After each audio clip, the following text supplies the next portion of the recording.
Qala musannif rahimahullahu ta'ala wa nafa'ana bi ulumihi fid darain amin. Dan ada pun laki-laki yang mempunyai mata hati lagi kuat pada pekerjaan agama, lagi alim apabila melihat akan zaman fitnah yang ditakut akan dia, dan disuruh Nabi SAW memelihara segala umat daripadanya dan menyuruh dengan uzlah padanya, maka adalah uzlah baginya itu utama. Maka bagi laki-laki yang berpegang kuat dengan agama, dengan sebab mata hatinya sampai kepada Allah, ataupun dapat melihat keadaan masyarakat yang penuh dengan fitnah. Jadi orang yang kuat pegang dengan agama dengan sebab kealiman dia, dengan sebab dia alim, ataupun orang alim yang menjaga ilmu dia, kemudian melihat zaman yang dia duduk itu zaman fitnah, yang zaman yang ditakuti akan dia oleh Nabi akan umatnya. Maknanya yang Nabi sebut, Nabi beri amaran kepada umatnya mengenai zaman fitnah. Lalu Nabi suruh memelihara manusia daripada fitnah, memelihara daripada fitnah dan menyuruh uzlah. Maka ketika itu baginya, bagi lelaki tadi, uzlah lah yang paling utama. Jadi lelaki yang berpegang kuat dengan agama, apabila dia melihat masyarakat yang rosak, masyarakat yang penuh dengan fitnah, yang mana sudah digambarkan oleh Nabi mengenai masyarakat yang fitnah, yang rosak ini. Dan dalam hadis Nabi menyuruh izam baitaka, hendaklah kamu duduk dalam rumah kamu. Maka ketika itu orang yang jaga agama ini dia bimbang, takut dia keluar rosak agamanya, maka baginya uzlah lebih baik. Uzlah yakni dengan arti kata mengasingkan diri, yang mana Nabi sendiri pun menyuruh supaya kamu duduk dalam rumah kamu, selamatkan diri kamu daripada fitnah. Seandainya apabila kamu keluar boleh menyebabkan rosak dari segi agama, agama pun menjadi rosak. Kerana adalah di dalam bercampur dengan kebinasaan dan fasad. Kerana kalau dia bercampur tak dapat lari daripada rosak. Ini kalau dia ni orang yang jaga agama dia, orang yang alim, orang yang jaga agama, bila dia melihat zaman fitnah, zaman rosak, dan dia berfikir bahawa kalau dia keluar tak boleh lari, tak boleh selamat daripada rosak agama dia. Kerana bila dia keluar tidak dapat dia akan bercampur dengan orang ramai. Bila bercampur dengan orang ramai, lalu dia dapati bahawa tidak dapat lari daripada binasa, tidak dapat lari daripada fasad ini rosak. Cuba tengok hari ini, kalau kita bergaul dengan orang ramai cakap tentang apa? Dia cakap tentang kehidupan dunia, dia sudah tidak cakap tentang akhirat. Kita tengok hari ini, kalau kita bergaul saja, jarang sangat, baik kita duduk di kedai kopi, baik duduk di mana-mana, orang sudah tidak bercakap tentang agama. Kalau bercakap tentang agama, orang akan memandang serok bagi kumpulan yang bercakap tentang agama. Lalu kita bergaul dengan masyarakat, tiba-tiba dapati bahawa tidak menjamin keselamatan agama kita. Jadi akhirnya kalau macam ini lebih baik kamu uzlah lah sahaja. Uzlah. Dan jangan ia putuskan daripada jumu'ul Islam. Tapi dalam kamu nak beruzlah, jangan kamu putuskan, ini asingkan, jauhkan diri daripada jumu'ul Islam. Jumu'ah maknanya perhimpunan orang-orang Islam. Seperti apa? Seperti sembahyang Jumaat, seperti sembahyang berjemaah, seperti majlis-majlis ilmu. Itu jangan lari. Walaupun kamu beruzlah, kamu nak keluar bimbang rosak agama kamu, tapi dalam waktu yang sama kamu kena keluar juga. Tapi keluar itu bukan keluar apa? Keluar itu adalah untuk mengerjakan jemaah, sembahyang Jumaat, mengerjakan jemaah, pergi dekat majlis ilmu. Maka yang kita keluar juga daripada rumah tadi, sama ada sembahyang Jumaat, sama ada sembahyang berjemaah, sama ada pergi majlis ilmu, masih lagi dikira uzlah. Jangan kita sabit oleh kerana masyarakat sudah rosak sampai tidak keluar langsung. Akibatnya Jumaat pun tidak pergi, jemaah pun tidak pergi, belajar ilmu pun tidak. Akhir kali kita nak selamatkan diri kita daripada rosak, kita pun rosak juga. Rosak dengan sebab duduk di rumah tadi. Maka katanya hendaklah kamu keluar, jangan putuskan, jangan jauhkan daripada jumu'ul Islam, daripada perhimpunan orang-orang Islam. Maka dia kena hadirlah. Dan daripada kebajikan yang am, kebaikan yang umum, kebaikan yang umum, ini termasuk dalam majlis ilmu. Kebaikan yang umum ataupun benda-benda kebaikan seperti majlis kahwin dan sebagainya.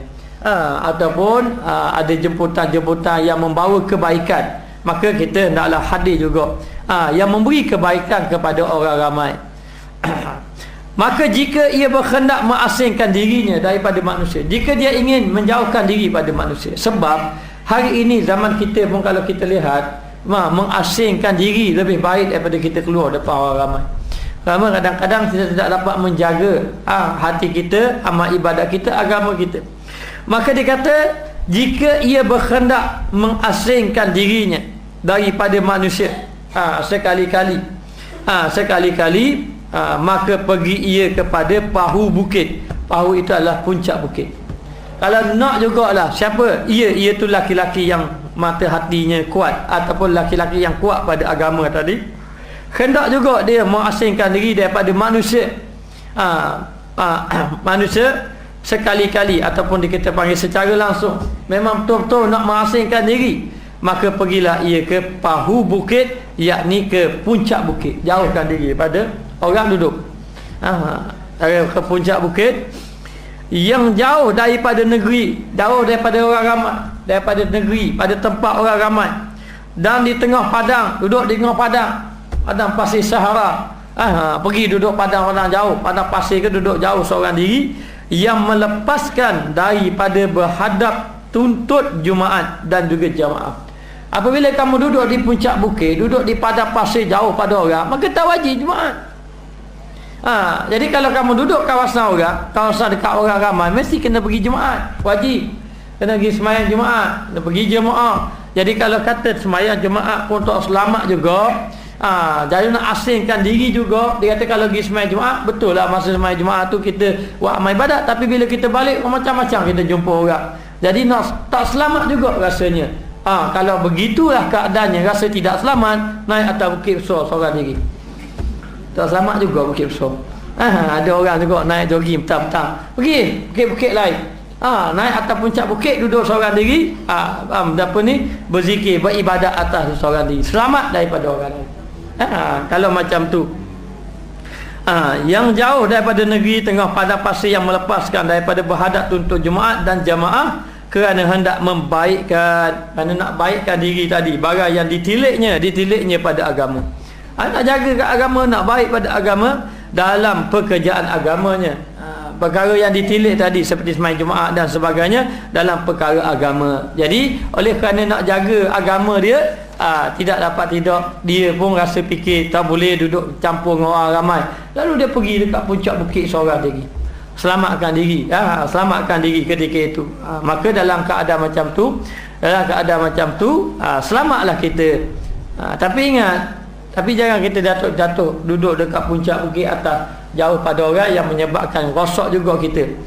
Merasa kita ni orang yang bagus, betapa duduk seorang diri ni, kerana ingin dapatkan sesuatu karamah dan sebagainya. Itu tidak boleh.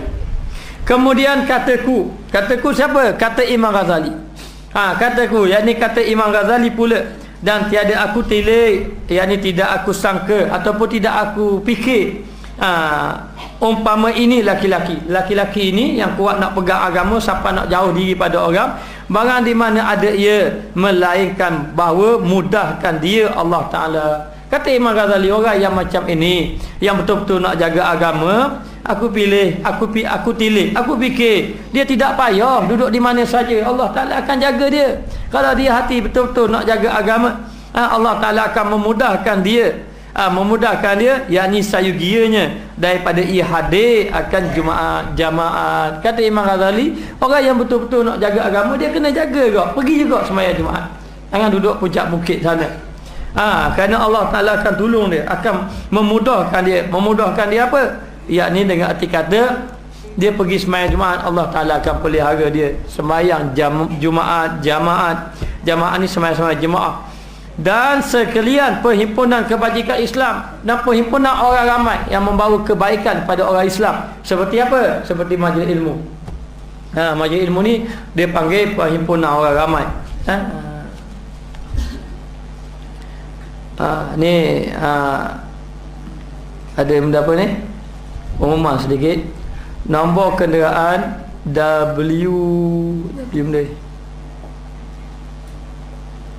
4655. W depan, W dia WDM. Lepas tu 4655 WHY 8706. Siapa yang memiliki kenderaan W ni G ke D ni, WGM.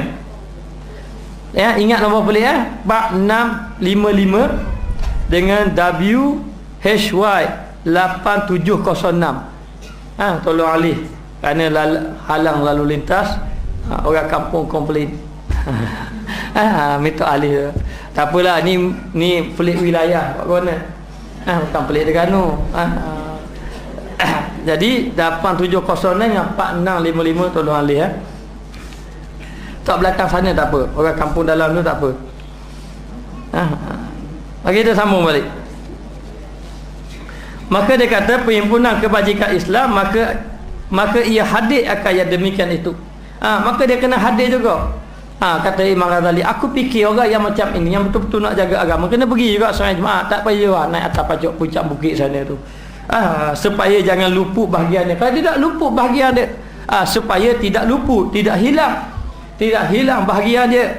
Bahagiannya, bahagian apa? Bahagian sembahyang Jumaat, jemaah, bahagian majlis ilmu. Maka dia kata daripadanya pula, maka bahawasanya perhimpunan Islam itu adalah daripada Allah Ta'ala dan dikehendaki oleh Allah. Daripada Allah maknanya dikehendaki daripada Allah. Allah Ta'ala suka kita duduk dalam majlis-majlis ilmu, majlis zikir, majlis ilmu. Ni perhimpunan orang Islam, majlis yang ada tazkirah, yang ada peringatan kepada kita. Siapa kita nak selamatkan diri kita, malah keluar daripada rumah berdosa, tapi kita tidak hadir majlis ilmu, kita tidak pergi sembahyang berjemaah, jadi tidak ada bahagian di situ.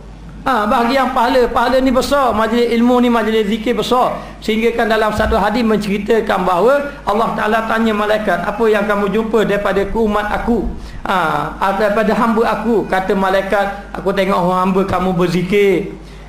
Dia berzikir itu, adakah dia ingin apa? Ingin syurga. Dia tengok tak syurga aku? Tak tengok lagi. Kalau dia tengok macam mana? Kalau dia tengok madrasah ni jadi 5 tingkat, tu pun tak muat lagi. Dia tak tengok lagi syurga. Dan apa yang dia takut? Dia takut neraka. Dia tengok tak neraka? Dia tak tengok lagi.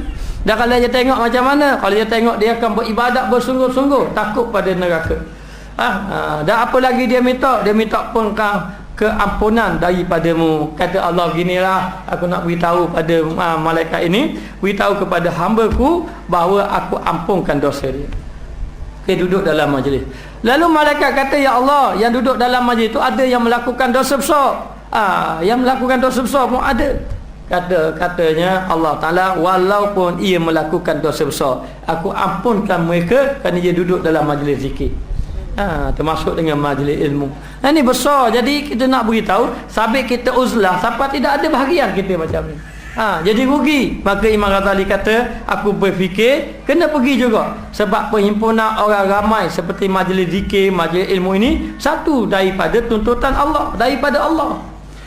Allah Ta'ala inginkan kita, tuntutkan kita supaya pergi majlis ilmu. Dengan tempat tiliknya, tempat pandangan Allah Ta'ala. Allah Ta'ala memandang manusia-manusia yang pergi tempat kebajikan. Ni Allah Ta'ala campakkan kita. Allah Ta'ala tulis kita orang yang hadir majlis ilmu. Alhamdulillah, ini pilihan Allah. Dan Allah Ta'ala melihat kita. Boleh jadi kita memang ikhlas nak belajar, boleh jadi memang kita ikhlas nak berubah. Lalu Allah Ta'ala campakkan hati kita untuk pergi majlis ilmu. Dan Allah Ta'ala melihat hamba-hambanya yang melakukan kebaikan dan rahmatnya, yakni tempat Allah Ta'ala beri rahmat kepada orang yang duduk di tempat kebajikan. Jadi rahmat Allah dan pertolongnya, yakni Allah Ta'ala beri pertolongan bagi orang yang berada di majlis ilmu, di majlis zikir, di tempat perhimpunan orang ramai. Tempat perhimpunan orang ramai. Betapa ada ia barang yang ada berubah manusia. Berubah manusia daripada dan pada mereka itu sekalipun. Maknanya walaupun manusia itu sudah berubah, ataupun dengan arti kata walaupun manusia tadi banyak melakukan maksiat, fitnah banyak, walau bagaimanapun dia mesti juga pergi sembahyang berjemaah dan juga sembahyang Jumaat. Sembahyang Jumaat maknanya maka dia kata di sini, dan demikian lagi kami dengar padahal abdal Mendapat abdal ni. Abdal ni lah satu martabat wali. Wali abdal dia panggil ya. Ada pun abdal, wali-wali abdal, wali-wali Allah Taala, orang-orang yang dikasihi oleh Allah ni wali. Jadi tidak dapat tidak, wali ni orang yang dikasihi oleh Allah. Kita boleh jadi wali, tapi kita nak karamah. Kalau boleh nak pergi Mekah sehari, nak pergi Mekah sehari, nak jadi wali macam tu. Wali ini adalah orang yang dikasihi oleh Allah. Kita ini buat amal ibadat, mana tahu kita termasuk di kalangan orang yang dikasihi oleh Allah. Sebut wali ni bukan mesti ada karamah. Mesti kena berjalan atas air. Tu wali, tak berjalan tak wali dah. Wali ini adalah orang yang dikasihi oleh Allah. Sehingga kan dalam satu hadis mengatakan man adali waliyan faqad azantuhu biharbi. Barang siapa yang memusuhi wali aku, maka aku istihad perang. Sehinggalah menjadi Allah Ta'ala jadikan akulah matanya yang ia melihat dengannya, akulah telinga yang dia mendengar dengannya, akulah tangannya yang dia berpegang, yang menyentuh dengannya, akulah kakinya yang dia bergerak dengannya. Apa maknanya? Maknanya dia berjalan, bergerak, melihat, mendengar mengikut kehendak Allah, berjalan di atas keredaan Allah. Ini wali-wali Allah. Mereka bergerak ikut warid daripada Allah, datang arahan daripada Allah, datang ilham daripada Allah. Allah Ta'ala kata kamu pergi ke sana, pergi. Dia bergerak atas, dan Allah Ta'ala beri pertolongan. Ini abdal, ini wali abdal, dan wali-wali yang lain. Bukan wali abdal saja, banyak peringkat wali. Kita nak terang bab wali pun tak erti sebab kita bukan wali. Jadi nak beritahu, wali ni wali abdal sendiri pun wali-wali Allah. Wali Allah. Ada seorang wali tu, ombak mari, ombak kuat masa ketika tu. Jadi ada seorang orang kaya nak berniaga, orang peniaga, tanya orang ramai, boleh tak aku nak pergi berniaga ni dalam keadaan musim macam ni? Nak pergi bila? Nak pergi minggu depan sebagai contoh. Orang lain kata tak boleh, ni musim tengkujuh ni, musim ombak kuat. Tanyalah daripada seorang wali ini. Wali ni kata tak apalah, pergilah, percayalah kepada aku, pergilah. Dia pun ikut kata wali ni. Kebetulan tarikh yang dia nak pergi tu angin tak ribut pun, boleh ada berjalan. Sampai dalam perjalanan dia nak pergi ke tempat sana, dia pun kata nanti kalau dia balik, nanti dia nak bagi hadiah kepada orang tadi. Dia tak tahu orang tu wali. Dia pun kata atas kapal sana masa belayar, saya nanti balik, nanti saya nak bagi hadiah. Lalu dia pun duduklah di sana, di satu tempat yang dia berniaga lebih kurang dalam 10 tahun. Baru dia balik semula. Bila 10 tahun dia balik, dia dah tak ingat dah dulu dia kata. Dia pun balik. Bila balik nak sampai dekat jati, dia tengok orang tua tu ada dekat jati tu tunggu dia. Dia tunggu dia. Apa dekat jati tu, dia pun naik. Orang tua tadi, wali Allah Ta'ala tadi kata, mana kamu janji kepada aku nak beri hadiah ke aku? Dia kata, dia pun terkejut, dia pun fikir-fikir, oh ya sungguh 10 tahun dulu. Tu bukan kapal depan dia, tu atas kapal seorang diri duk cakap tu. Ini wali Allah Ta'ala. Maknanya ialah pendengaran yang aku mendengar dengannya. Yang disebutkan dalam hadis, dialah dialah pendengaran yang aku mendengar dengannya. Jadi pendengaran dia, pergerakan dia itu semuanya mengikuti kehendak Allah Subhanahu wa Ta'ala. Ini wali Allah. Bahawasanya mereka itu hadir, mereka itu jumu'ul Islam, wali-wali Allah. Mereka itu hadir dalam perhimpunan orang Islam. Di mana barat tempat ada mereka itu, yakni di mana saja mereka pergi. Di mana saja tempat orang ramai mereka ada. Sedangkan dia wali, kita tak wali pun. Kita tak wali pun, saja nak jauhkan diri fitnah banyak. Fitnah banyak, tambah jalan pada orang, jalan kari banyak dosa pula. Sedangkan wali sendiri pun berjalan pergi jumpa orang ramai, dan berjalan mereka itu di dalam bumi. Jalan dalam bumi, ke atas bumi. Mereka itu berjalan di atas muka bumi. Jalan mereka di mana-mana yang disebut dalam Al-Quran, famshu fi manakibiha, berjalanlah kamu di cerah rantau. Yamshuna fil ard, dalam ayat lain yamshuna fil ard, mereka itu berjalan di atas muka bumi. Berjalan, terawih jalan. Sekejap Thailand, sekejap Indonesia, sekejap Yaman, berjalan. Baik, kita tengok. Di dalam bumi sekira-kira barang yang dikehendaki, mengikut barang yang dikehendakinya. Nak pergi mana-mana. Dan orang fitnah, masyarakat fitnah, banyak rasa dia berjalan.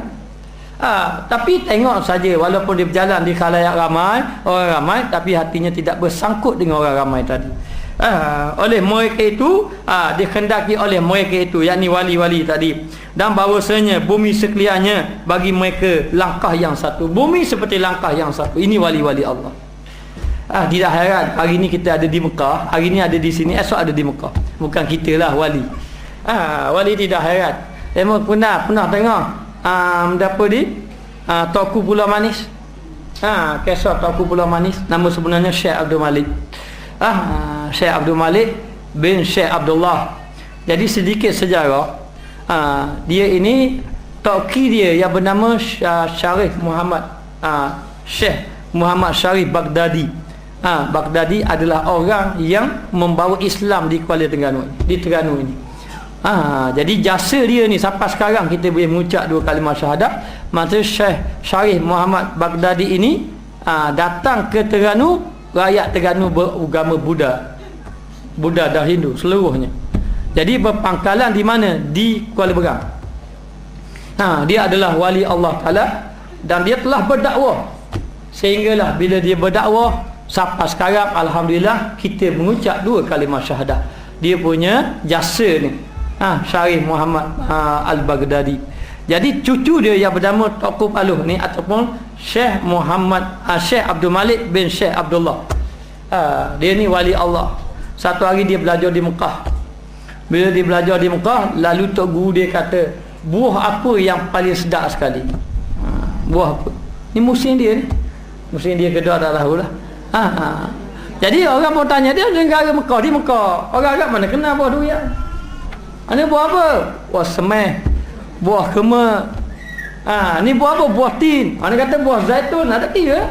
Ada. Buah rambutan tak ada. Tanya-tanya, habis tak tanya anak-anak murid dia di kalangan orang Arab. Lalu ditanya Syekh Abdul Malik Tauku Paluh, Tauku Pulau Mani. Lalu ditanya, lalu katanya buah durian. Buah durian? Dia pelik orang Arab, tak aja dengar, tak aja tengok buah durian macam mana. Buah durian paling sedap, lebih sedap daripada buah-buah yang lain.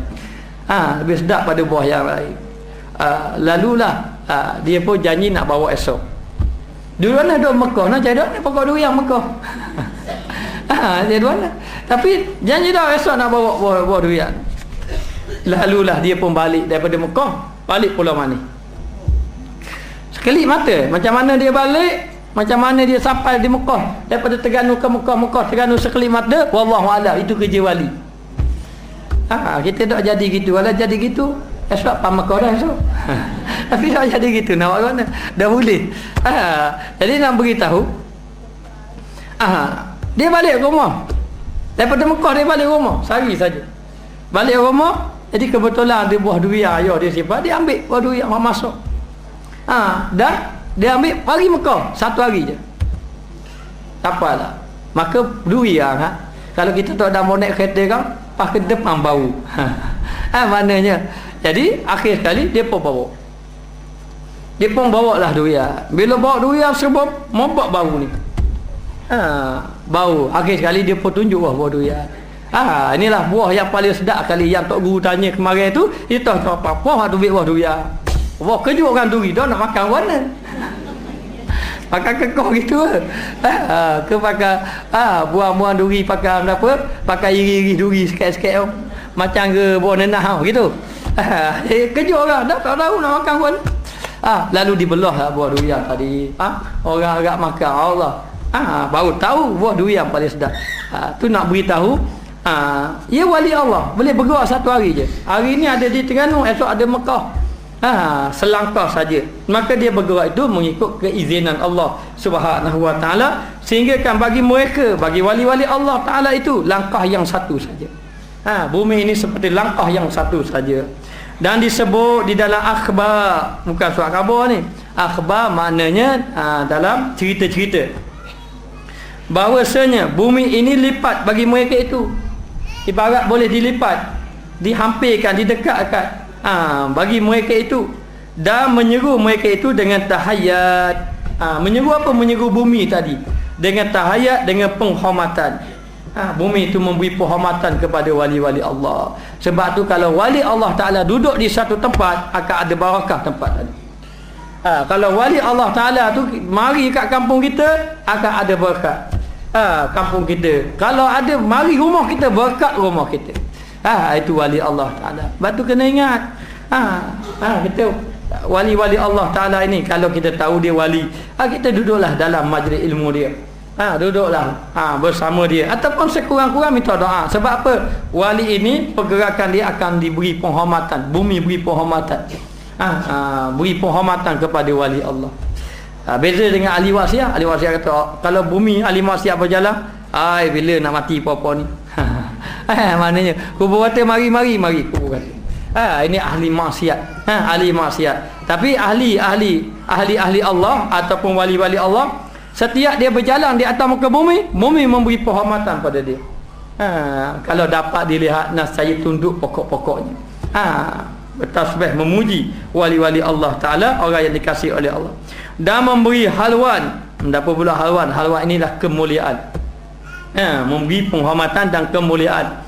Kemuliaan dengan bagai kebajikan, dengan berbagai kebajikan dan berbagai karamah. Karamah ni kemuliaan. Karamah. Jadi bumi pun boleh beri karamah. Kadang-kadang air itu tidak ada air, sampai ke dia ada air. Itu karamah. Bumi boleh menunjukkan karamah. Wali Allah Ta'ala dia kata nak ambil wuduk, tidak ada air, lalu dia tepuk bumi, tubik air, dia ambil wuduk. Orang lain tepuk tak ada atas, dia tepuk ada. Ini wali Allah. Bumi beri karamah kepada dia. Apa ni? Kalau Nabi itu dia panggil mukjizat. Nabi mukjizat. Kalau wali Allah dia panggil karamah. Maka kesukaan bagi mereka itu, kesukaan, kemudahan, ketenangan dengan barang yang didapati oleh mereka itu dengan dia.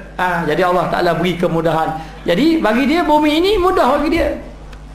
Dapat keseronokan dia, dia boleh pergi ke mana-mana. Bumi itu memudahkan dia, memudahkan dia. Dan telah membaikkan Allah Ta'ala akan azau. Membaikkan Allah Ta'ala akan azab. Azab ni yakni sabarnya. Dengan sebab sabar dia. Sabar dia ni, dalam sabar dia orang yang lalai. Orang yang lalai terhadap orang yang lalai. Dia sabar.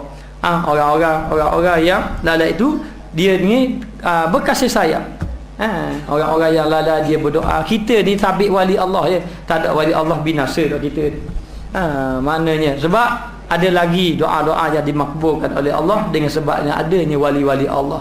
Jadi dengan sebab wali Allah Ta'ala ada ini, lalu Allah Ta'ala beri rahmat, beri keberkatan kepada penduduk bumi tadi. Sebab apa? Sebab adanya wali Allah Subhanahu Wa Ta'ala yang berjalan atas tu, atas muka dunia. Dia melihat orang-orang yang lalai, orang-orang yang tidak melakukan amal ibadat, dia mendoakan semua. Mendoakan keselamatan bagi kita. Dan orang-orang maksiat, dia sabar saja.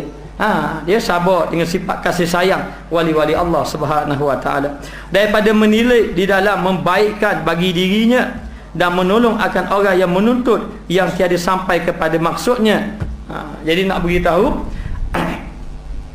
orang yang lalai daripada menilai dalam membaikkan bagi dirinya, yang ni dia sabar terhadap orang yang lalai daripada membaikkan dirinya, lalai daripada membaikkan amal ibadat untuk diri dia. Ni orang lalai, kebanyakan orang lalai daripada apa? Lalai daripada mendekatkan diri dengan Allah. Jadi lalai daripada membaikkan dirinya dengan cara apa? Dengan cara mendekatkan diri kepada Allah, dan menolong akan orang yang menuntut, dan dia akan menolong orang yang menuntut mencari yang tiada sampai kepada maksudnya, yakni tiada sampai kepada maksudnya. Maksudnya di situ maksud sampai kepada mengenal Allah Ta'ala. Lepas tu kita kena duduk dengan wali-wali, dengan orang-orang soleh. Kerana orang-orang soleh, wali-wali, ulama-ulama akan memimpin manusia supaya sampai kepada Allah. Maksudnya sampai kepada maksud, yakni sampai kepada mengenal Allah Subhanahu Wa Ta'ala. Jadi kita kena faham, kita dalam bab belajar ada golongan ahli-ahli ilmu. Yang pertama, golongan ahli ilmu, hanya dia ini golongan ahli ilmu yang tersangkut pada istilah. Alim dari segi istilah, dari segi macam ni, mengenai istilah. Kita kena sabar adalah menahan diri daripada segala yang dibenci. Kita kena tawakal menyerah diri setelah kita berusaha tahu istilah saja. Tetapi tawakal tidak ada pada dirinya, sabar tidak ada pada dirinya. Ini dalam dari segi istilah saja. Jadi tersangkut pada istilah. Golongan yang kedua tersangkut dengan kaedah. Kaedah dia tersangkut dengan kaedah, memahami dari segi kaedah. Kalau buat macam ni hukum dia haram, kalau macam ni hukum dia batal. Kalau macam ni, masalah macam ni berlaku macam ni. Pendapat yang pertama kata macam ni. Ni kaedah-kaedah dia mahal. Kaedah-kaedah dia mahal. Ini golongan yang kedua. Golongan yang ketiga, memahami mengenai hati. Memahami mahal dari segi hati. Orang ni hasad dengki, orang ni baik, orang ni tu. Jadi dia mengubah manusia dengan mengajar mengenai bacaan, mengenai ilmu, mengenai hati. Yang ketiga, mahir mengenai sir. Sir ni rahsia hati. Maknanya limpahan hati. Kadang-kadang dia tengok orang. Ini merujuk kepada guru-guru mursyid. Jadi kita disuruh mencari guru-guru yang dapat membimbing hati kita, memimpin makrifat kita. Jadi memang ada orang alim, memang berbagai-bagai kitab dia boleh baca, tapi makrifah tidak ada. Hati mereka kosong. Dan kadang-kadang hati mereka ini ada yang hati mereka sampai kepada Allah, dan dia pun alim juga. Alim dari segi istilah, alim dari segi kaedah, tapi ini jarang didapati. Jarang didapati. Maka tidak kita mesti kena belajar sampai kepada Allah Ta'ala. Yang paling penting belajar sampai kepada makrifat pada Allah. Nak sampai makrifat pada Allah tak mestinya kena baca kitab 10-20 kitab, kena buat pustaka rumah. Tidak. Yang paling penting kita dibimbing oleh orang yang hatinya sampai kepada Allah. Ini yang paling penting. Sampai kepada Allah. Maka kita kena menyerah diri kita kepada guru dan menerima nasihat dia dan mengamalkan ajaran yang disuruh kepada kitanya untuk kita sampai kepada Allah Ta'ala. Maka dia kata di sini, dan sungguhnya telah menetapkan bagi Imam Ghazali, aku pun tetap ataupun aku pun mendatangkan bagiku pada sifat hal keadaan seumpama aku beberapa abiyat, beberapa bait. Jadi dia pun mensifatkan tentang diri dia, mengenai jalan dia nak berjumpa dengan Allah. Lebih-lebih lagi dalam keadaan masyarakat yang rosak pada zaman Imam Ghazali katanya. Zaman dia dah rasa rosak dah, zaman kita lebih-lebih lagi rosak. Jadi dia pun menulis mengenai perihal diri dia, mengenai sifat dia. Macam manalah aku ni, nak uzlah ke tambah uzlah?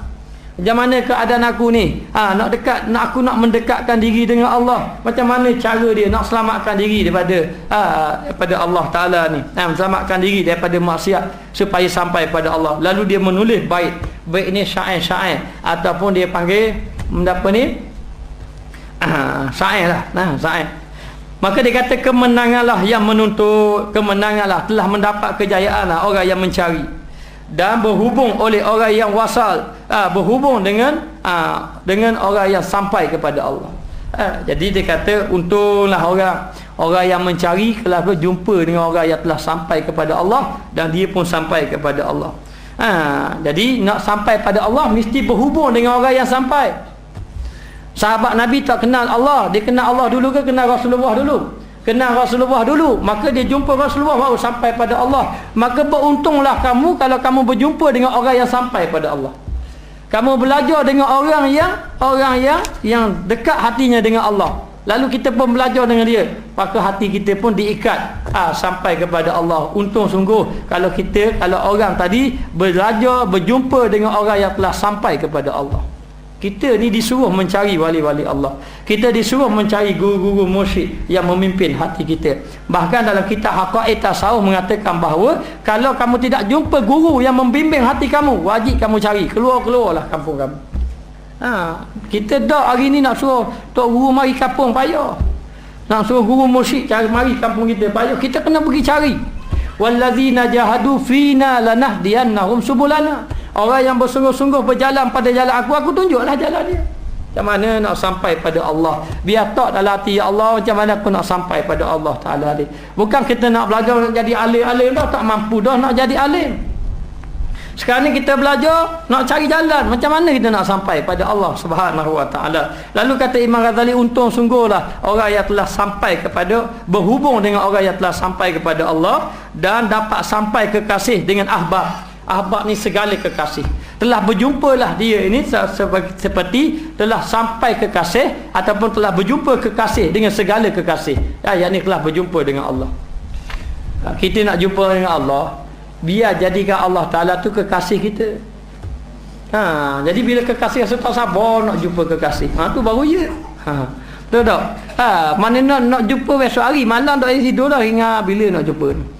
Gitu barat kekasih. Sebab tu wali-wali Allah Ta'ala, dia kadang-kadang dia lebih suka berjumpa dengan Allah daripada bersama dengan orang. Bahkan rasa rindu pada Allah, bila nak jumpa Allah, bila nak jumpa Allah. Dan bagi mereka mati pun tidak apa. Kenapa? Mereka hati mereka sudah kasih pada Allah, sudah asyik dengan Allah. Bila dah asyik dengan Allah, sudah kasih, dah cinta, dah kekasih, memang dia tak sabar nak jumpa kekasih dia. Maka wali-wali Allah Ta'ala, dia tidak sabar nak berjumpa dengan Allah. Nabi sendiri diberi pilihan. Nabi diberi pilihan. Malaikat Israel datang jumpa Nabi, diberi pilihan. Adakah kamu nak bersama dengan sahabat ataupun nak berjumpa dengan Allah? Lalu Nabi memilih berjumpa dengan Allah.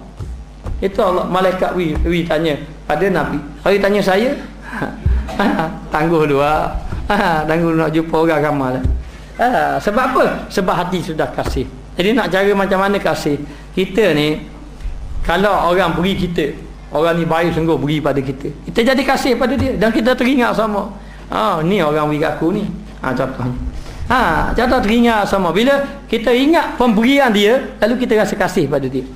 Jadi Allah Ta'ala beri macam-macam, kita tak ingat tak pemberian itu daripada Allah. Yang kita makan pagi tadi, yang kita bernafas hari ini, yang kita dapat nikmat tu daripada apa? Daripada Allah. Kalau kita ingat ini pemberian Allah, ni pemberian Allah, lalu kita rasa kasih pada Allah. Bila rasa kasih, orang yang kasih selalu sebut kekasihnya.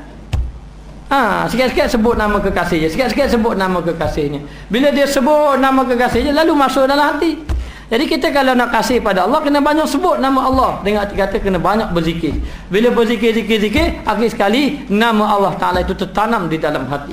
Bila tanam di dalam hati, lalulah rasa asyik. Rasa apa? Rasa asyik dengan Allah Ta'ala, rasa cinta dengan Allah Ta'ala, rasa sayang dengan Allah Ta'ala. Ini Allah kita jadi kekasih Allah Subhanahu Wa Ta'ala. Maka sampailah berjumpa kekasih dengan ahbab, segala kekasih. Dan tinggallah kami, kata Imam Ghazali, tinggallah aku. Muzabzab. Muzabzab ni muzabzabi nabai alika min haula. Muzabzab ni maknanya kalau kapal kau terumbang ambing lah. Apa ni? Dia panggil muzabzab ni dalam bahasa Arab ni muzabzab, dalam bahasa Melayu ni terumbang ambing lah. Jadilah aku ni terumbang ambing. Terumbang ambing ataupun tak tahu nak pergi ke mana, antara tercengang-cengang, antara hak sampai boleh wisal dan juga ijtinab ni. Maka dia kata aku ni terombang-ambing, tercengang, dalam keadaan hairan, antara hak sampai, hama ada aku ni sampai boleh wisal ini sampai boleh sampai kepada Allah, dan ijtinab dan jauh, sama ada aku sampai dengan jauh ni aku tak tahu, terombang-ambing. Hairan aku, terfikir-fikir aku ni sampai kepada Allah ataupun tidak. Macam kita sekarang ni, cuba kita fikir, kita ni dekat dengan Allah ke jauh dengan Allah? Ada terfikir-fikir. Kata Imam Ghazali, katanya aku ini dalam keadaan muzabzab, yang ni dalam keadaan terombang-ambing, tak tahu aku ni dah tengah sapa dah pada Allah ke, aku ni sapa pada hak sampai, ataupun aku ini dijauhkan diri daripada Allah. Pernahkah kita duduk seorang-seorang kita fikir, aku ni dekat dengan Allah ke jauh? Dekat dengan Allah ke jauh? Dah fikir-fikir gitu. Kalau orang tu tanda dekat dengan Allah, dia dapat tinggalkan maksiat. Dapat tinggalkan maksiat. Kalau dia jauh dengan Allah, dia tak mampu nak meninggalkan maksiat, sebab dia semakin jauh dengan Allah Ta'ala. Maka dia kata, kami harap akan hampir, kami inginkan hampir pada Allah, harap dalam hati nak hampir dengan Allah, nak dekat dengan Allah, dengan menjauhkan, dan ini diri kelakuan muhal, mustahil. Tapi dengan kata macam mana, aku ni nak hampir dengan Allah, tapi perbuatan aku ini menjauhkan diri dengan Allah. Menjauhkan di situ, yang ni perbuatan maksiat tu tak tinggal. Aku ini nak mendekatkan diri, harap macam kita lah, harap masuk surga.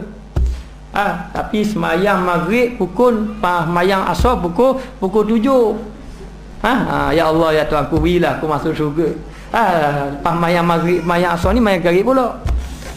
Maknanya jadi kita ni buat maksiat ataupun buat perkara jauhkan diri pada Allah tapi dalam hati harap Allah. Jadi perbuatan kita yang harap dengan Allah, dalam waktu yang sama kita melakukan perkara yang menjauhkan diri dengan Allah, maka ini adalah kelakuan yang muhal. Muhal ada mustahil. Mustahil kita. Macam mana nak masuk syurga? Jadi dia kata, macam mana nak hampir dengan Allah? Dengan menjauhkan. Yakni yang menjauhkan itu menjauhkan kepada Allah. Menjauhkan itu menjauhkan kepada Allah. Hampir-hampir kepada Allah. Harap hampir kepada Allah, tapi dengan menjauhkan kepada Allah, dengan cara menjauhkan diri dengan Allah, dengan melakukan maksiat. Dan ini diri kelakuan yang muhal. Ini mustahil. Macam mana kita nak dekat dengan Allah? Banyak lagi perkara yang kita tidak dapat tinggal. TV tak tinggal lagi. TV masih lagi tidak tinggal. Bercakap yang sia-sia masih lagi tidak tinggal.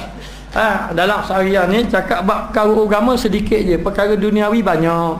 Hati masih lagi duk fikir-fikir dunia. Banyak lagi rumah nak beki lagi, kayak kita dapur nak total lagi, kayak nak tukar atap lagi, kayak nak tok siling lagi, kayak hari raya nak cat lagi, kayak nak tukar kereta baru lagi. Macam-macam duk fikir angan-angan tu. Angan-angan. Tapi tidak buat persiapan untuk akhirat. Kurang kita. Tapi dalam waktu yang sama mengharapkan kita masuk syurga. Tidakkah ini mustahil? Mustahil, kata Imam Ghazali. Maka demikianlah keadaan aku, kata Imam Ghazali. Aku ni tercengang-cengang, hairan aku sampai kedah pada Allah Ta'ala. Tapi aku ni memang harap sungguh dekat hampir dengan Allah. Tapi maksiat dah tinggal-tinggal. Kita ni kena tinggal maksiat. Kena banyak berzikir. Banyak berzikir. Maka dia kata mustahil bagi orang yang punya albab. Albab ni bukan makna pintu, babun pintu, albab ni orang yang berakal, ulil albab. Jadi orang yang bijak, orang yang ada akal, orang yang bijak, orang ada akal. Dia kata mustahil kamu. Macam mana kamu nak masuk syurga dalam keadaan waktu yang sama kamu ada orang yang melakukan maksiat pada Allah, walaupun dalam hati harap. Inilah keadaan manusia, mengharapkan syurga tapi ibadat tidak buat. Mengharapkan syurga tapi hati tidak lagi dibersihkan. Mengharapkan syurga tapi hati masih lagi menyebut selain daripada Allah. Ini keadaan kita hari ini. Jauh kita dengan Allah Subhanahu Wa Taala. Maka minumkanlah kami daripadamu. Minta pada Allah, ya Allah berilah aku minum. Ya Allah berilah aku minum daripadamu, satu minum yang menghilangkan duka cita. Siramlah kepada aku rahmat Allah. Berilah aku satu minuman yang apabila aku minum, hilang dahaga kedukacitaan. Hilang dahaga duka cita. Maknanya berilah satu jalan kepada aku untuk aku dapat menghilangkan duka cita aku ini. Mendapat duka cita, aku ni buat maksiat banyak sebenarnya, tapi nak masuk syurga.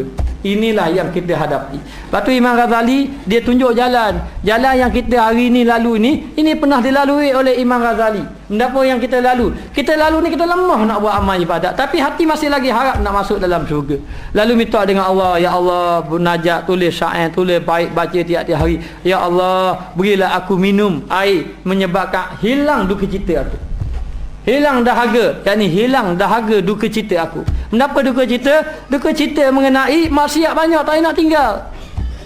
Bukan senang nak tinggal maksiat. Sebab itu ulama mengatakan sabar dalam meninggalkan maksiat itu lebih besar daripada sabar melakukan ibadat.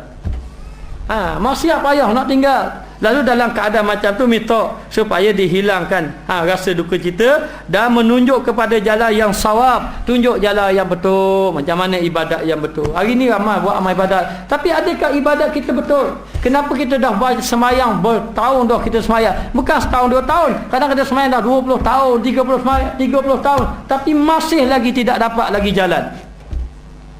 Masih lagi tidak dapat jalan ni. Macam mana jalan khusyuk jauh sekali nak dapat. Jalan perubahan akhlak, sedangkan dalam disebut dalam Quran, inna salata tanha 'anil fahsya'i wal munkar. Sembahyang itu mencegah perkara keji dan munkar. Tapi keji tak boleh nak tinggal, munkar pun tak boleh nak tinggal. Semayang.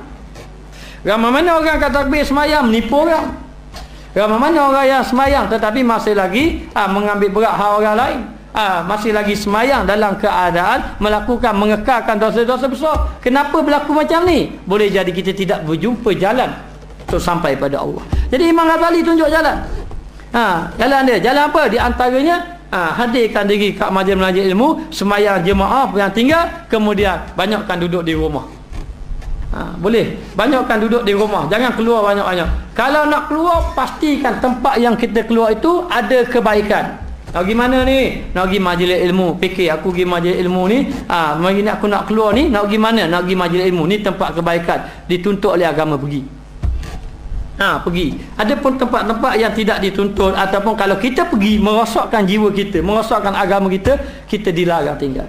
Maka Imam Ghazali kata, ini halangan kita. Kadang-kadang kita nak buat amal ibadat, nak dekat dengan Allah, tapi kita pergi mari sini, pergi mari sana, buat maksiat sini, bercampur gaul, akhir sekali rosak agama kita. Rosak agama. Lalu Imam Ghazali kata, tunjuk jalan. Ya Allah, tunjuklah kepada aku jalan yang betul untuk melakukan amal ibadat supaya sampai kepada Allah. Wahai Tuhanku dan penghuluku dan persandaranku, tempat aku bergantung, itu dipanggil sandar.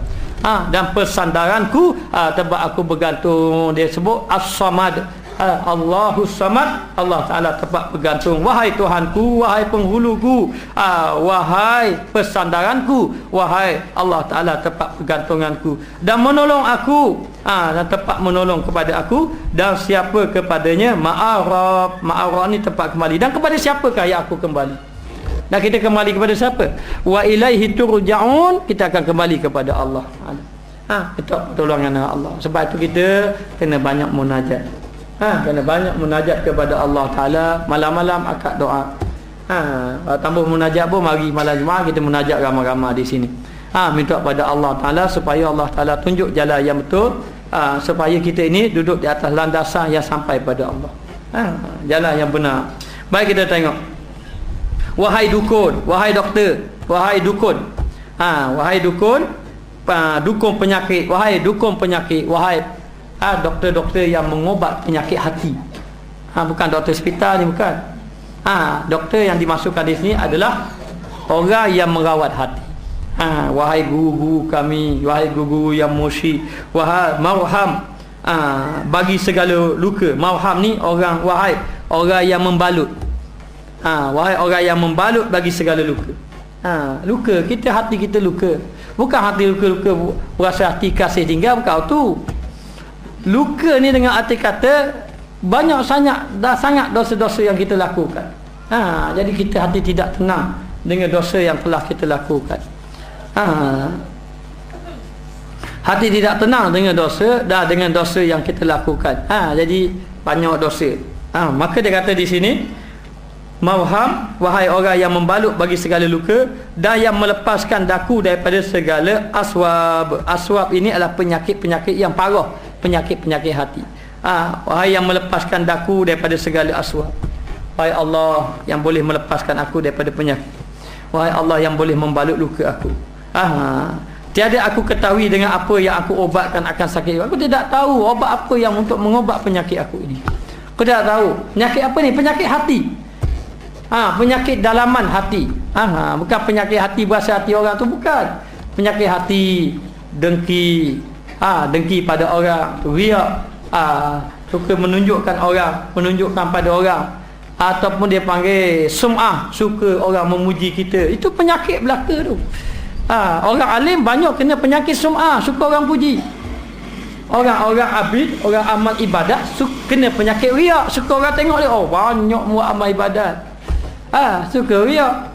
Orang-orang kaya kena penyakit sombong, takabur. Dia berasa dia ni hebat dan sebagainya.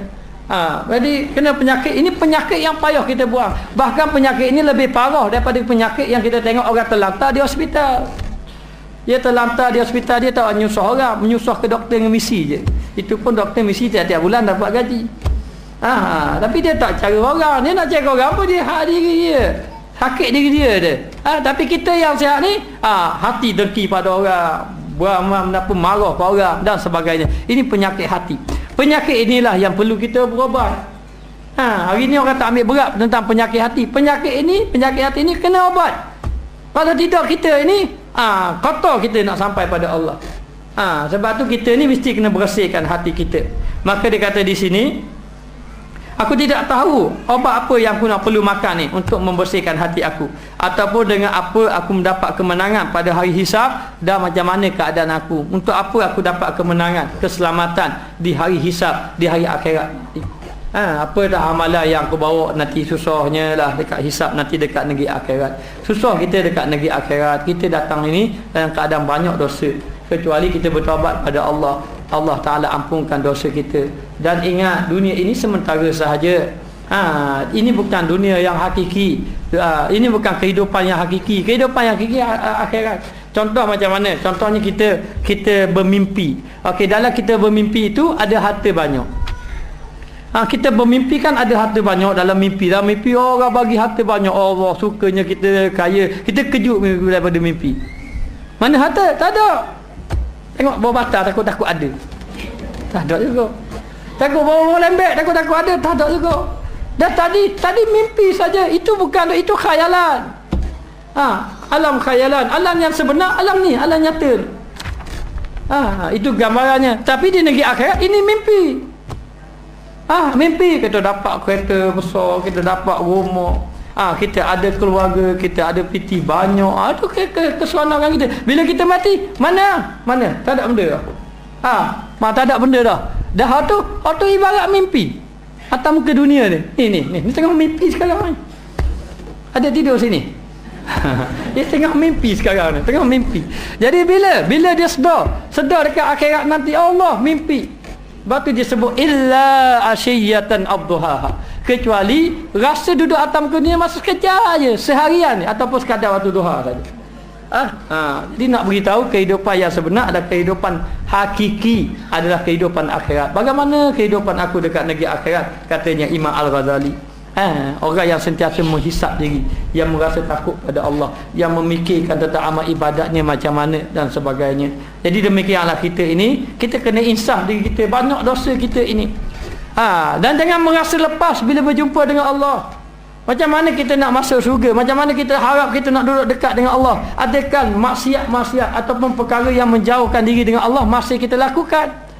Kalau masih lakukan, jauh sekali, mustahil kita ini akan dekat dengan Allah. Tapi dalam waktu yang sama kita melakukan perkara yang dimarahi oleh Allah, dimurkai oleh Allah. Macam mana kita nak kasih anak kita? Anak kita pesen nombor kediang kali. Ayuh sayang aku ni, bak aku pesen nombor kediang kali. Ada? Tak ada. Tidak ada. Baik, kita tengok. Dan dia kata, jikalau engkau kata tiadakah senyap sabda Nabi SAW, tidakkah sabda Nabi rahbaniyatu ummati al-julusu fil masajid, betapa duduk berbuat ibadat umatku. Ni sifat rahib, buat ibadat umat aku itu duduk dalam masjid. Kena duduk dalam masjid. Mana tak boleh uzlah, kena duduk dalam masjid. Tidakkah Nabi suruh umat aku ini buat amal ibadat mesti duduk dalam masjid, tak boleh duduk rumah-rumah, kena pergi dalam masjid. Maka dilarang beruzlah. Maka adalah pada hadis ini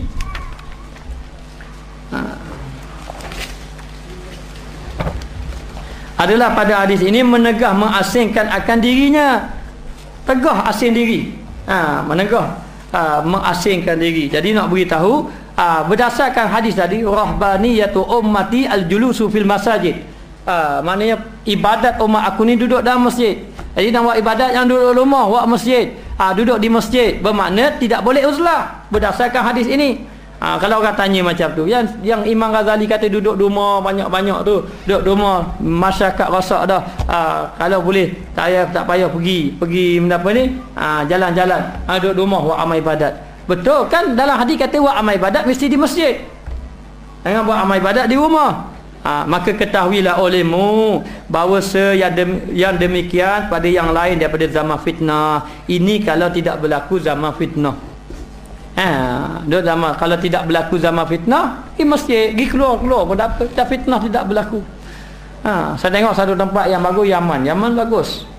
Yaman belah Tarim, belah Hadramaut, belah sana Sana'a tu, wallahualam. Kita pergi.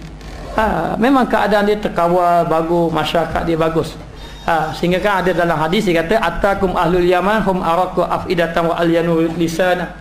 Al-imanu yamani wal hikmatu yamaniyah. Kata akan datang kepada kamu penduduk ahli Yaman. Mereka itu mempunyai lidah yang lembut, hati yang tulus dan ilmu ada pada orang Yaman, Dan iman ada pada orang Yaman. Ketika orang lain sudah tidak ada iman, maka orang Yaman ada iman. Maknanya saya pergi di sana itu terkawal. Macam tu tak apa, kita keluar pun tak apa. Pergi bandar acak-acak pun tak apa. Pergi semua jalan bandar. Bandar semua. Sebab apa? Sebab orang PAN ni pakai pudos 100%, 100%. Tidak ada seorang pun, kecuali budak-budak kecil. Budak-budak kecil tak ada kira lah. 100% mereka pakai pudos. Pakai pudos. Dan orang-orang di sana memang hati dia tulus. Benar sabda Nabi tadi. Lembut di hati dia.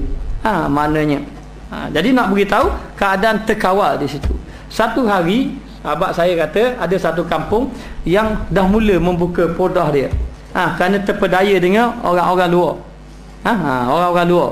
Lalulah orang-orang berkutubah, imam-imam berkutubah, orang-orang kampung pakat bangun belaka. Sehingga kan masyarakat dia pakai podah balik.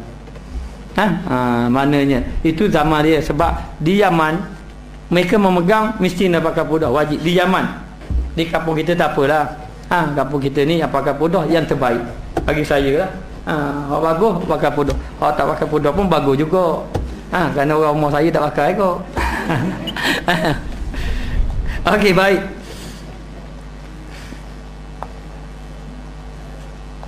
Dan pula senya duduk masjid. Dan pula duduk masjid. Duduk masjid dan tiada ia bercampur akan manusia. Duduk dalam masjid dan tidak bercampur dengan manusia. Dan tiada bermasuk akan mereka itu. Bermasuk-maksudnya bercampur gaul dengan mereka itu, dengan manusia. Maka adalah dengan seorang serta mereka itu. Seorang tu maknanya diri, maknanya dia dengan orang ramai. Orang tadi dia dengan orang ramai, dan iaitu pada makna asing diri daripada mereka itu. Dan inilah erti uzlah. Itulah maknanya uzlah ni, bukan kata apa. Dan bahawasanya yang dimasukkan dan pula bahawasanya duduk masjid tiada ia bercampur akan manusia. Dia duduk masjid dan dia tidak bercampur dengan orang ramai, yang tiada bergaul-gaul dengan mereka itu, maka adalah dengan seorang serta mereka itu. Dan iaitu pada makna asing diri daripada mereka itu. Dan inilah erti uzlah. Dan asing yang kami di dalam menyatakan dia tiada kami kendaki mengasing dengan diri dan tempat, maka faham olehmu yang demikian. Jadi dia kata begini maknanya. Maka dia kata duduk masjid tak campur dengan orang ramai, tidak bercampur gaul, tapi dengan seorang serta mereka itu. Maknanya tidak bercampur gaul tapi bersama dengan mereka. Apa makna tidak bercampur gaul? Tidak bercampur gaul hati mereka dengan orang. Tubuh saja bersama dengan mereka. Tidak bercampur gaul hati mereka. Hati mereka tak bercampur gaul. Kita campur gaul dengan orang cakap bab benda, kita masuk lah. Orang cakap bab bunga tak kita. Cakap bab bunga.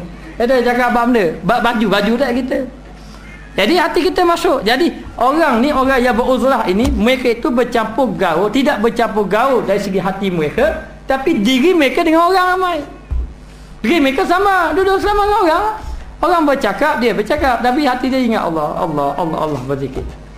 Ini kalau dalam bab ilmu tarekah, dia masuk dalam bab zikir sir, zikir hati, zikir rahsia. Zikir sir. Zikir sir, maknanya dia duduk dan dia pun berzikir hati. Allah. Maknanya dalam hati dia, tapi luar bercakap dengan orang. Orang tanya apa khabar? Baik, Allah dalam hati. Maknanya begitu. Maka dia kata di sini, iaitu pada makna asing diri daripada mereka itu. Dan inilah erti uzlah. Inilah yang dimaksudkan uzlah. Jadi apa dah bahas uzlah tak boleh pergi masjid apa-apa. Uzlah ni begini, kata Imam Ghazali, yang aku masukkan uzlah, kamu ini asingkan diri, jangan terlibat sama dengan orang lain dalam melakukan maksiat. Ataupun kamu asingkan diri, hati kamu asing diri, biar tubuh kamu duduk campur orang ramai. Itulah yang aku masukkan uzlah, kata Imam Ghazali. Dan kamu duk faham uzlah ni duduk rumah. Dan yang kata Nabi kata azim baitaka itu duduk dalam rumah kamu. Macam mana yang Nabi kata duduk dalam rumah kamu itu? Duduk dalam rumah kamu ibadat. Kalau kamu keluar duduk dalam fitnah. Duduk dengan arti kata jangan tinggal jemaah. Duduk dalam rumah kamu azim baitaka. Duduk dalam rumah kamu ini kalau tidak ada faedah keluar. Tapi kalau ada faedah keluar, seperti majlis ilmu, seperti sembahyang Jumaat, seperti sembahyang jemaah, itu keluarlah. Bukan kata Nabi kata dua rumah dah nak keluar. Orang jual ikan pun tak boleh. Kena lalu ikut ikat. Berapa? Alzim baitaka, duduk rumah kamu. Ikan selayan 3 riyal. Tak boleh keluar. Nabi suruh duduk dalam rumah. Maknanya kalau keluar tidak ada faedah, jangan keluar. Alzim baitaka. Tapi kalau keluar ada faedah, keluarlah kamu. Yang dimasukkan uzlah ini jangan dok faham betapa betapa keluar. Cari gua kosong itu uzlah. Bukan, ni bukan suruh macam tu. Yang disuruh uzlahkan hati kamu. Asingkan hati kamu daripada masyarakat. Jadi tidak timbul hadi duduk di rumah, jalan keluarlah, tidak timbul. Maka kata Imam Ghazali, inilah uzlah. Dan asing yang kami dalam menyatakan akan dia, tiada kami hendak mengasing dengan diri pada tempat diri dan juga tempat. Bukan kata asing diri tak boleh duduk seorang diri, tak boleh pergi keluar kat rumah. Bukan begitu. Maka faham olehmu yang demikian itu. Moga-moga kamu faham yang dimaksudkan uzlah. Yarhamukallah, moga-moga Allah Taala rahmatkan engkau dan padanya. Pada apa? Pada uzlah tadi, pada perbuatan uzlah tadi. Dengan sebab uzlah Allah Taala rahmatkan kamu. Jadi akhir kali Imam Ghazali kata ginilah, tidak timbullah hadi duduk di rumah, keluarlah kamu, tak timbul. Jadi Imam Ghazali kata kamu uzlah. Jadi kita ni kena uzlah lah sekarang ni. Zaman kita ni fitnah. Jadi apa makna uzlah? Cuba kita latih hati kita biar sentiasa ingat pada Allah walaupun kita duduk ramai-ramai. Kemudian pastikan bila kita nak keluar daripada rumah, kita pastikan kita keluar daripada rumah itu ada manfaat, ada faedah. Faedah apa? Faedah dari segi agama. Okey, kita keluar sekarang ni daripada duduk macam-macam kampung, mari sini. Macam-macam kampung, mari sini. Okey, sekali kita pun keluar. Keluar itu adalah ada kebaikan agama. Majlis ilmu ni dituntut. Jadi kalau kita uzlah kan rugi kita ya. Tak ada benda. Jadi Imam Ghazali tambah macam tu. Imam Ghazali kata uzlah bila sampai tempat agama, tempat ilmu, keluar. Habis tu baliklah dan hati sentiasa ingat pada Allah. Maka kita disarankan beruzlah hari ini. Pastikan kita keluar pada tempat-tempat yang baik saja. Lalu dia berkata Ibrahim bin Adham, salah seorang wali Allah Ta'ala rahimahullah Ta'ala. Ibrahim bin Adham ni harimau, takut ke dia? Ibrahim bin Adham ni kalau dia keluar masuk hutan, harimau duduk bersembunyi sebab takut berjumpa dengan Ibrahim bin Adham. Macam kita lah, kalau rimau jumpa kita panjat pokok dah sedar. Takut ke rimau. Jadikan olehmu seorang diri, jadikan dirimu seorang diri, yakni dalam hati, seorang diri, hal keadaannya dalam perhimpunan manusia. Jadikan kamu seorang diri dalam orang ramai. Tak faham tu ayat pelik. Jadilah kamu seorang diri di dalam orang ramai. Duduklah kamu seorang diri di khalayak ramai, di dalam orang ramai. Apa maksudnya seorang diri itu hati? Jadilah hati kamu seorang diri di kalangan orang ramai. Di kalangan orang ramai kamu duduk seorang diri, asingkan diri di khalayak orang ramai, di perhimpunan manusia. Dan daripada Tuhanmu, mempunyai berjinak-jinak. Adapun Tuhan kamu, hati kamu berjinak-jinak. Mempunyai apa? Mempunyai hati. Tidak kabur situ hati. Mempunyai hati yang berjinak-jinakan. Jadi dengan Tuhan kamu hati berjinak-jinak. Ini kena zikir hati. Zikir hati. Dan daripada manusia liar, bukan liar tembok lari, dia cakap mau tak ada. Lepas tu mari pula ada liar orang ni. Ada bukan kata liar macam mana. Liar itu liar hati. Hati tu liar, maknanya kita tidak sama dengan dia. Walaupun dia cakap apa-apa tidak sama. Dia cakap bab dunia, kita cakap kita hati ingat akhirat. Tapi tubuh memang di khalayak ramai, sama-sama dengan orang ramai. Jadi dia kata Allah Ta'ala, hati kamu ni dengan Allah Ta'ala jinak, ingat sama pada Allah. Tengah masak, tengah duduk bercakap, dia berzikir, tengah masak, tengah duduk bercakap, dia berzikir lah. Tengah baca buku, boleh berzikir baca buku. Maknanya tengok TV, kus-kus hotahir, hati Allah depan kus-kus hotahir. Jadi itu dah jadi. Jadi nak beritahu, tak kira lah kita buat apa-apa, masuk ria ni Allah ingat mau dalam hati.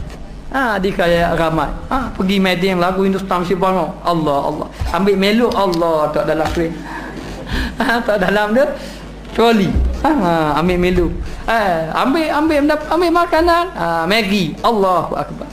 Ambil sah bumi hijau. Allahu akbar. Maknanya jadi ingat mo dalam hati. Maka jika dikata orang, apa kamu kata di dalam madaris? Madaris itu madrasah. Bagaimana pula dengan madrasah? Madaris, tempat-tempat mengajar ataupun sekolah-sekolah, madrasah, ulama akhirat. Dan segala pondok tu pondok, segala pondok sufi, pondok yakni khalwah, tempat orang sufi. Bagaimana dengan madrasah? Bagaimana dengan orang-orang yang duduk dalam madrasah tak keluar sama? Pelajar-pelajar tak keluar. Pelajar-pelajar duduk. Ni pondok ni fleksibel sangat. Pondok tak ada pagar. Mana ada pagar? Pondok kita ni, pondok lain semua ada pagar belakang. Pondok lain. Tapi apa, ustaz-ustaz dah susah hati, tak ada kerja-kerja budak-budak. Pondok tak ada. Pondok kita tak ada pagar. Orang tanya, ustaz apa ustaz tak buat pagar? Tak apalah, saya pagar dengan pagar iman. Tak nampak tu ada pagar. Nampak dah, tak nampak tak lama tengok, ada. Jadi pondok-pondok macam mana dengan orang yang duduk dekat madrasah? Bagaimana orang yang duduk pondok yang tidak bergaul dengan orang lain? Macam mana? Adakah dia itu dikira uzlah? Dan tempat segala salikin ni orang yang berjalan tariqul akhirah, berjalan jalan akhirat. Macam kita semua ni insya-Allah jadi orang salik, orang yang berjalan pada Allah Taala. Dan duduk ia padanya, duduk dalam dia. Dah dia uzlah ke orang-orang yang duduk dalam pondok, tak keluar pada orang duduk dalam pondok tu. Maka ketahui olehmu bahawasanya yang demikian itulah jalan yang terlebih sangat elok. Molek duduk di pondok. Sangat elok duduk di pondok. Tak apa, sebab duduk di pondok tak payah fikir dah uzlah, sebab dah rosak dah. Sebab duduk di pondok tidak rosak. Dah tahu takut ada pondok-pondok yang rosak. Tapi biasanya di pondok-pondok sudah tidak rosak, jadi tidak fikir, tidak ada masalah dah tentang uzlah ini. Maka dia kata sangat elok pada kelakuan ini, ini uzlah lah bagi umum ahli ilmi. Jadi menyeluruh ahli ilmi. Ahli ilmu ni orang-orang yang nak belajar ilmu, nak selamat daripada fitnah, duduk pondok lah. Selamat daripada fitnah, duduk di pondok. Hari ni macam-macam. Ada yang buat pondok orang tua dia. Dekat Jenderam tu yang kita pergi tu, tengok saya orang tua saja duduk.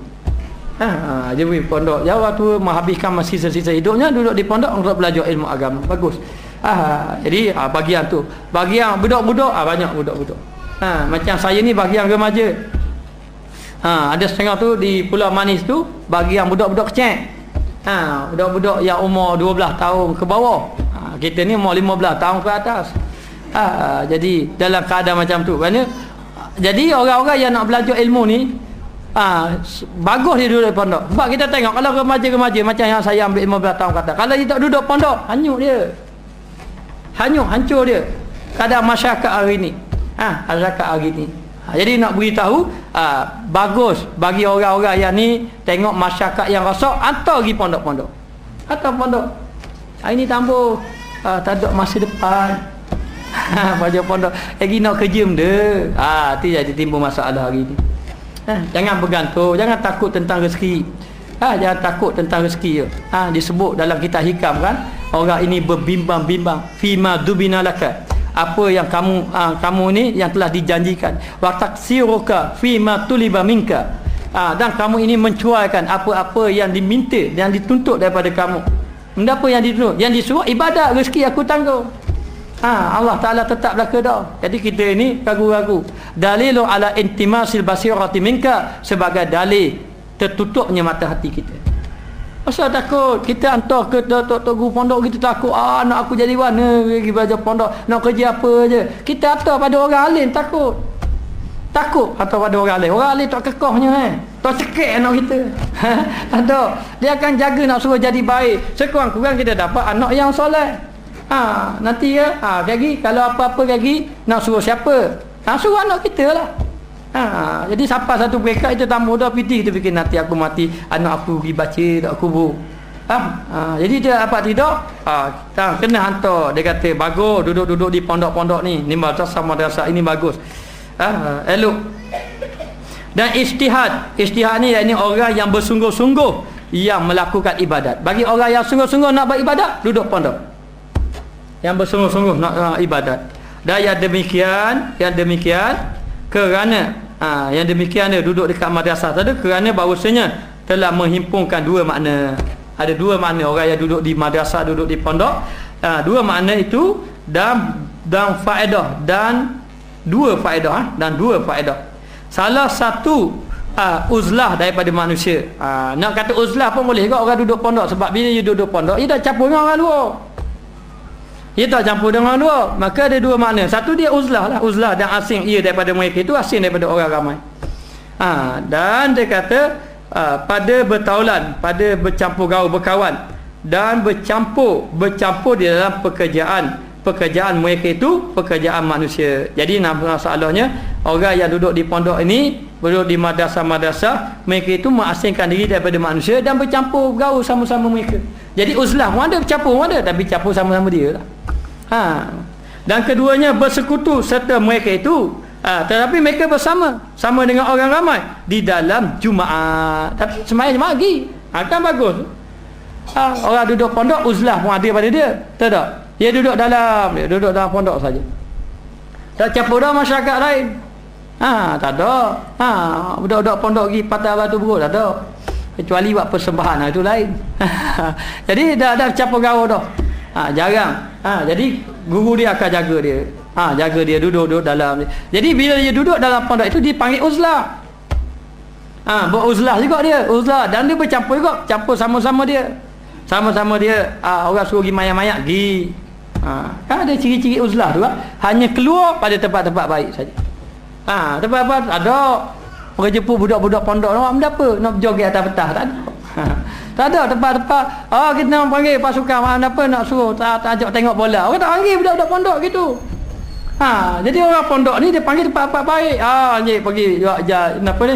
Suruh baca qasidah, suruh tahlil, suruh apa lagi? Suruh baca Quran, suruh berzikir dekat rumah dia panggil. Jadi kan dia keluar tu tidakkah keluar kebaikan, dia keluar kebaikan aja. Tapi tidak kebaikan tak keluar. Ni pasukan apa? Syarikat Pusat panggil budak pondok.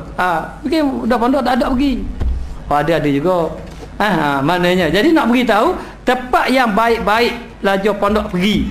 Jadi dia tu tak baik dia duduk. Tidakkah itu uzlah? Uzlah lah yang dimasukkan oleh Imam Syafi'i. Imam Al-Ghazali. Kemudian sembahyang Jumaat budak-budak pondok pergi pula. Orang-orang yang duduk di pondok, maka dia pun duduk sembahyang Jumaat dan sembahyang berjemaah.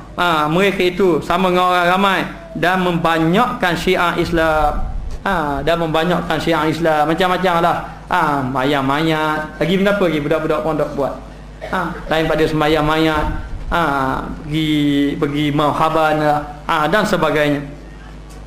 Maka hasil selamat duduk dalam pondok itu selamat. Maka nak kata uzlah pun boleh, tak kata uzlah pun boleh. Maknanya bercampur juga, uzlah pun uzlah juga. Dan dia kata selamat, dan iaitu ada bagi mereka orang yang asingkan dirinya, dan dia ada bagi orang yang mengasingkan dirinya dan kebajikan yang amat banyak. Dia dapat asingkan diri dia dan juga dapat kebajikan yang banyak. Duduk-duduk di tempat-tempat pengajian agama bersama dengan ulama akhirat. Maka iaitu bagi umum muslimin, meratai orang Islam serta orang yang ada bagi manusia di dalam mereka itu. Di dalam mereka itu apa tu? Pada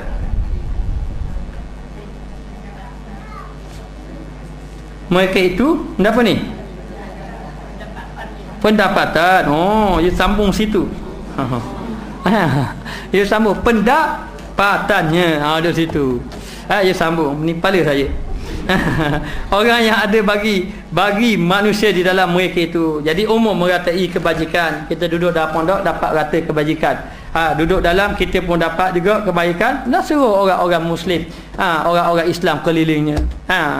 Maka dia kata di dalam mereka itu pendapatannya. Apa pendapatannya? Yakni dapat ilmu. Dan berkatnya